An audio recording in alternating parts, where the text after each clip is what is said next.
பிப்ரவரி 21 உலக தாய்மொழி தினம்.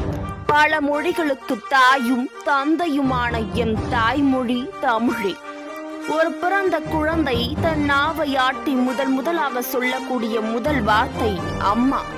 அந்த தாயானவள் தன்னுடைய கருவறையிலிருந்தே தன்னுடைய குழந்தைக்கு தன் தாய்மொழியை தாய்ப்பாலாய் ஊட்டி அது வளரும் ஒவ்வொரு வினாடியும் தன்னுடைய கொஞ்சம் தமிழை கொஞ்சிய தமிழாக தாலாட்டு பாடி அந்த குழந்தையை வளர்த்தெடுக்கின்றார்.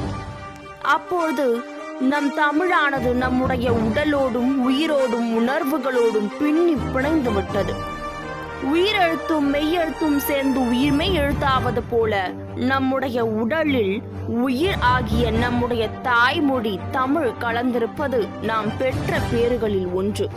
யாமறிந்த மொழிகளிலே தமிழ் மொழி போல் இனிதாவது எங்கும் காணும் என்று தமிழின் புகழை பாடாதோர் இவ்வையகத்தில் இல்லை.